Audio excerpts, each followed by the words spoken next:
Hello, this is Pastor Frank Lewis, and welcome to another program talking about relationships revealed. In particular, we're talking about marriage relationship, the marriage relationship, and the challenges of marriage. Now, I told you that I wrote a book, and I've told you that each time. And the book is the real basis. This book, The Key. The reason I call it The Key is because it was prophesied to me that we write a book in which the key would be in the book. But the main thing is in this book is how to resolve emotional pain. And we're going to be talking about that in weeks ahead, digging into it even deeper. But this book you can get on Amazon, and you should get it on Amazon because it is the foundation piece to a great marriage. It's the foundation piece to getting unresolved emotional pain resolved. And if we can't get emotional pain resolved, we're going to have a very difficult marriage. It's going to be very, very difficult and very hard. I also have a website, and the website is called relationshipsrevealed.org. And you can go to that website and you'll see the 7 books I'm writing about relationships. I'm writing now and dealing with this one now on marriage. How to have a marriage made in heaven here on earth. And it's called What Women Need and Men Want. And no, don't think it's sex. It's actually intimacy. Into me you see. That's what women want. What women need and men want. Everybody wants to be loved for who they are, accepted for who they are, not what they do. So what we're looking at is the website. You can learn, you push the button, it says learn more, and that will get you to a page where you can fill it out, and then you can ask any questions you want about learning more about what the Relationships Revealed is all about. I have another button that says want help, and that's for people that are in a situation in marriage that's very difficult, maybe a divorce, maybe this. I deal with a lot of people that are in marriage trouble, and they're having a lot of trouble. So I help them, and you can get help too. So you remember last week we talked about the whole thing of emotional immaturity. We talked about what it's like to be emotionally immature and how a marriage is not going to work if there's an emotionally immature spouse. It's just not going to work very well, especially if the husband is an infant and the wife is pseudo-mature. I talked about that last week. That's not going to work well. If you have 2 infants, that doesn't work well. That probably never happens.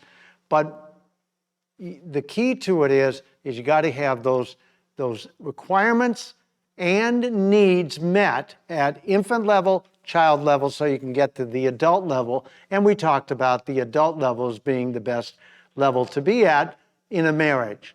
And I said before, and I can't stress this enough, that's one of the reasons that the book is so important, is we must resolve unresolved emotional pain, because that's the root of every problem in all relationships, let alone marriage, but it's the root in everything. And Satan has done a very good job of hurting and causing unresolved emotional pain in babies, infants, and toddlers, and small children. So that they then grow up not resolving the emotional pain, and it causes horrible problems in marriage, in all relationships. And so here's another one I'm going to talk about today. It's very similar to the emotional immaturity that I talked about last week. Similar in the sense that I talked last week about bonding and the need for bonding. And bonding is relational glue, okay? It's where there's relational glue, there's emotional connection. If a baby doesn't get an emotional connection, if a toddler doesn't get an emotional connection, if an infant doesn't get an emotional connection, they're going to have problems for the rest of their lives in every relationship. It's just, that's what happens. That's what behavioral scientists tell us. That's what observation tells us. That's what the brain scientists tell us. So what we are looking at today is unresolved emotional pain causes the lack of bonding and lack of trust in babies, infants, and toddlers, small children, but it also causes problems in attachment. Attachment is the bonding and attachment go together. Bonding is when a baby gets their needs met in a timely fashion. They bond to mom and dad. They trust mom and dad. And it works really more mom than dad early on. But then they build that trust because their needs are met in a timely fashion. If that trust gets built properly, then they go into attachment. As the child comes from 0 to 3, they move into the attachment area. Well, attachment causes problems in marriage, like immaturity causes problems in marriage, like emotional triggers causes problems in marriage, like these problems cause codependency. And I've already talked about these, but we're going to talk today about this whole situation with attachment. Now, if a baby doesn't get bonded properly, I just said this, I said it last week, it's going to cause major problems in emotional immaturity in every part of their ability to relate to others. And so need that bonding. If it doesn't get met, it's going to cause major problems. The problem is that when the infant comes into toddler and comes out into age 2 and age 3, what happens is that baby is supposed to actually become a person. And so that during those 0 to 3 become a person. Well, if there's no glue, no emotional connection or very little emotional connection with their parents, it's going to cause a major problem. And they're going to be stuck with triggers, emotional upset.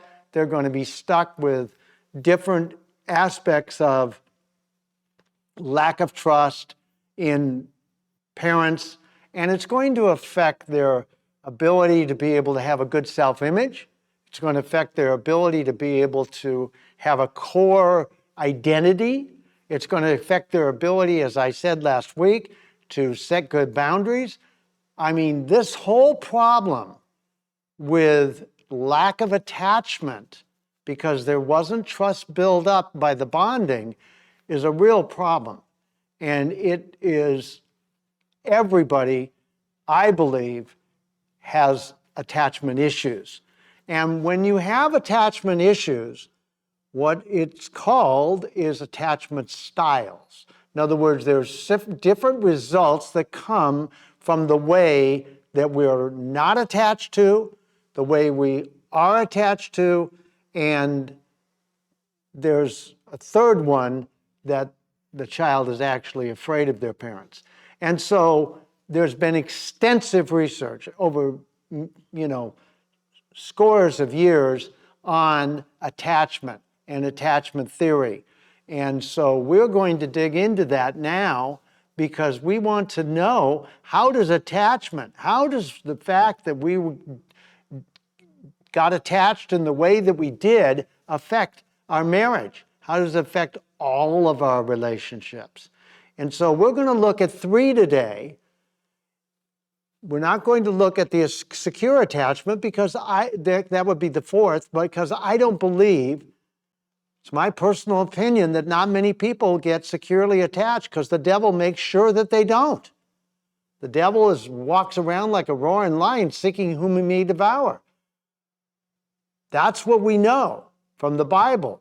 So he's very good at what he does, and I don't believe there's many secure attachments. I believe you can get to secure attachments when you get the unresolved emotional pain dealt with, and you do some of the other work that we're going to talk about in weeks ahead. But right now we're talking about 3, and they are dismissive. They're the 3 Ds. They're the 3 Ds of attachment: dismissive, distracted, and disorganized. Those are just names that the people who did the research decided those were the best names to describe what happens when attachment comes in the manner that it does. And so the first one is dismissive. What's a dismissive? A dismissive is a person that actually a child, it'd be a better way to say it, is a child that wanted to attach, wanted to have an emotional connection. When I say attachment, just think about it as an emotional connection. See, emotional connection comes when 2 people are able to be loved and accepted for who they are, not what they do. Parents have a very difficult time accepting their children for who they are rather than what they do. Most children are accepted and approved by parents by performance, how they perform,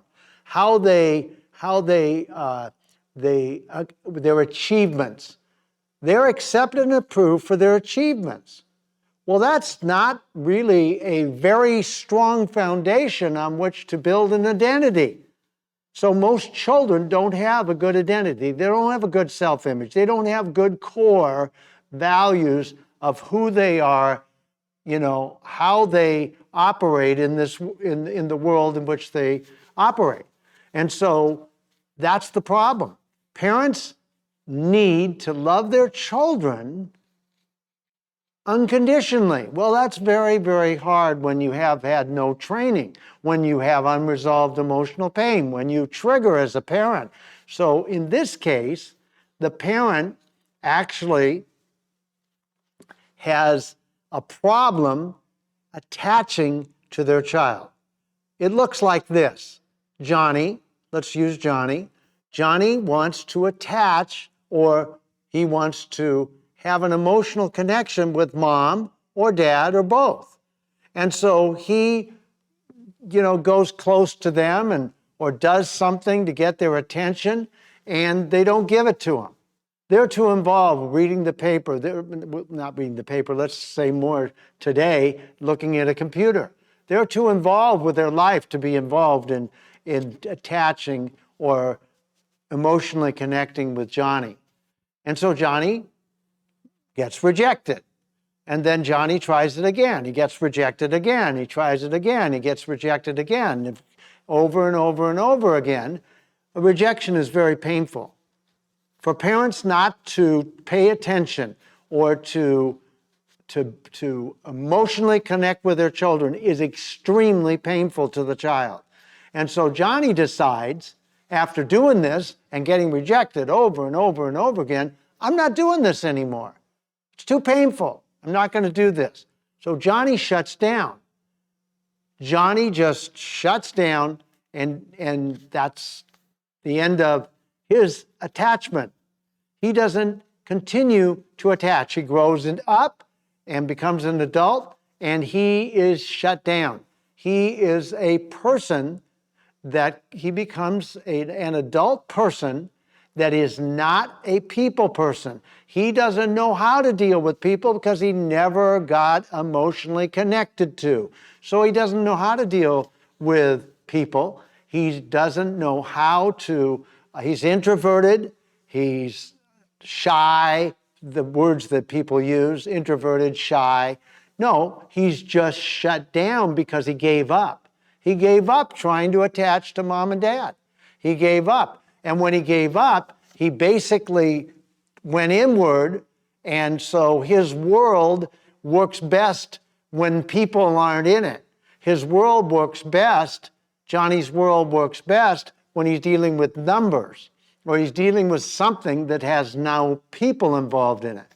And so Johnny finds it very difficult to be married, finds it very difficult to be in any kind of place where he needs to be able to connect emotionally. And he finds it very difficult to connect emotionally, period. Why? Because he doesn't know how to. He never got it modeled to him. He never got known by his parents. And so he is emotionally disconnected. And so he's a dismissive. Why do they call him dismissive? Because he dismisses people. He doesn't seem to care about people. He dismisses them. He gets rid of them. He's very good alone. Dismissives like to be alone. They seem to do better when they're alone. You call them on the phone and you're interrupting their life of being alone. And so they just don't do well with people. Now, what's interesting about the way we attach, it also is the reason, large part of the reason for the work we do and the people we marry. Isn't this interesting? I wanted you to get that today. For the work that we do, that you do, your spouse does, the reason you marry is because of this attachment issue. Isn't that shocking? Isn't that amazing? It was amazing to me. I hope it's amazing to you. Well, it will be in a minute here. But Johnny makes a really good banker, makes a good accountant. He's a good programmer. He's a good IT person. He doesn't do well with people. So he is a numbers person. He deals, I want you to realize as we talk about these three different attachment styles, it's on a continuum. It's not that Johnny is so shut down he can't deal with people at all, because the banker does deal with people. It's not that he's so shut down that he can't deal with people at all. No, it's on a continuum. But there's people that are really shut down, and there's people that are just semi-shut down, and it just is on a continuum. So please, what I want you to do today is to see yourself. Like I did last week, I wanted you to see yourself at the emotional level. Well, this week, I want you to see yourself. Are you a dismissive? Are you a distracted? Are you mainly, let's say it that way, are you mainly a dismissive? Are you mainly a distracted? Are you mainly a disorganized?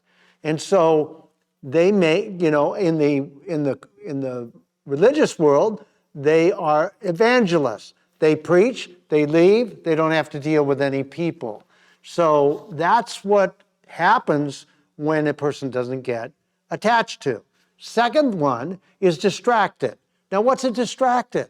A distracted child is a child that wants to emotionally connect with their parents.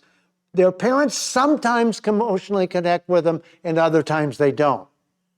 On, off, on, off. So what does the child do? They stay on so that they can find their parents attaching to them sometimes.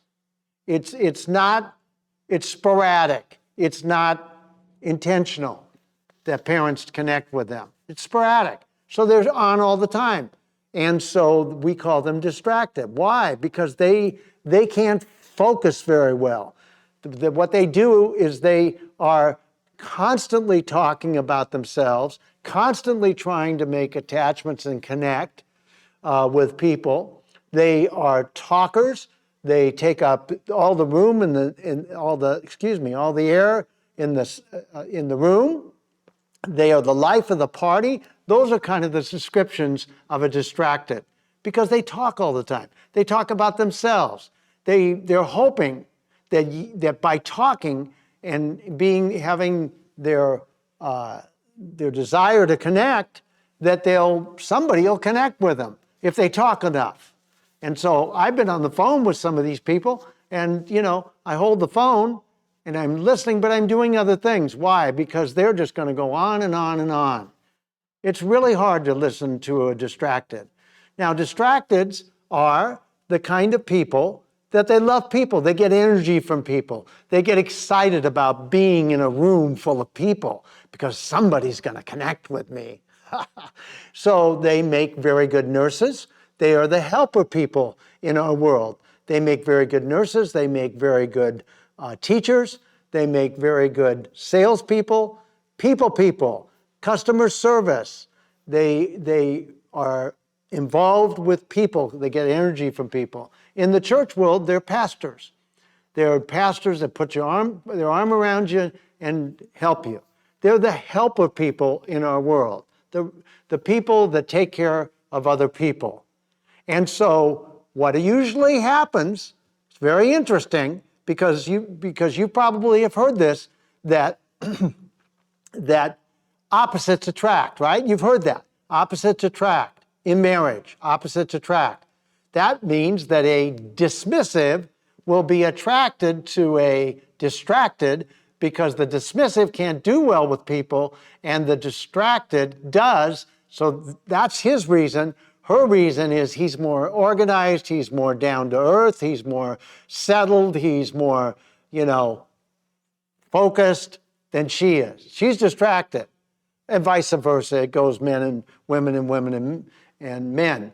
But the problem is that when two opposites attract, it's not because of health, it's because of dysfunction. Two halves don't make a whole, they make a quarter. Just keep that in mind. Two halves don't make a whole, they make a quarter. So here's what we've got. We've got a problem because the distracted woman is going to try to bring her husband to the parties, bring her husband to all this, or vice versa. And what's going to happen is he's not going to like it. So she's going to try to bring him out, and he's going to try to bring her to more focus. And that's going to be a problem in marriage. The third one is the one that I have been before I got healed enough to not be that way anymore. Disorganized. What does a disorganized child go through? A disorganized child is absolutely petrified and scared of their parents. Particularly in my case, my dad. Could be your mom, could be your dad, or both. Okay? I was scared of my father. I couldn't trust him. He was rageaholic doctor. I think I've said that before. And he was dangerous. He was dangerous. I didn't want to connect with him at all. But I needed connection, so I didn't know when to connect. I didn't know how to connect. I connected with my mother. I was a kind of, what you call a mama's boy in that context. And there's so many of them, men that are at the infant level, like I talked about last week, that connect with their mothers because they can't connect with their dads. And so what ends up happening is I ended up in a situation where I was disorganized. What does disorganized mean? I came on too strong. I was too weak. I didn't know how to do relationships because I never had a good relationship with my father. Just wasn't good. I had a good relationship with my mother. I thought I knew a little bit, but I didn't because I was disorganized. And disorganized child has a very difficult life. They're very angry. They're very controlling. And they really, really are intimidating. Why? Because they don't know what they're doing. They don't know how to operate in trying to be able to not control. They're very controlling. And so what they make they're CEOs of corporations. They're doctors, like my father. They are the ones that are in charge of different divisions or this kind of thing, because that anger drives them to be able to accomplish things. So they're very big accomplishers, and they accomplish a lot. But the problem is they mess up relationships like I did. They cause problems in relationship. Come on too strong, come on too weak. Usually it's too strong. Usually it's too controlling. Usually it's too intimidating. Usually, and the problem here is that disorganized men marry distracted women, and like the doctor marries the nurse, or the CEO marries the secretary. Why? Because he needs help to get with the people, and she can help him, but the problem is he controls her. The problem is he takes advantage of her. The problem is she gets used because of her people abilities. Well, that's not a good thing, and that's going to be a very big problem. That's what happens to a lot of women. And I've dealt with a lot of women that have been just in that situation. Well, you can tell that these three attachment styles absolutely are the most challenging, can be very, very difficult, because marriage aren't going to work well when we have attachment issues like everybody has. By the way, if two dismissives marry, it's like really low key. It's like an engineer marrying a scientist or something like that, or an artist. You know, they're very low key. So marriage doesn't work the way that God planned it, because he didn't plan it that opposites were to attract because their neediness and brokenness. He planned it so that they could complement each other. And that's what, when we get into the solutions, you can actually become more like the one you're not. I'm not a disorganized anymore. I have the people ability, and I also have the organizational and the focus ability. So I've got all three. That's what you want. You want to have all three, because then you'll be able to operate in relationships, but particularly you'll be able to have a great marriage. And that's what we're after, a marriage made in heaven that you can experience on earth. We've got to deal with the attachment styles, and we've got to get properly attached. And we're going to talk about that in weeks to come. How do we get properly attached? And so I'm going to tell you about that. I'm going to help you with that so that you can have a great marriage. I want you to have a great marriage, a marriage made in heaven that you experience on earth that will be a great blessing. Marriage can be awesome when you know and get healed.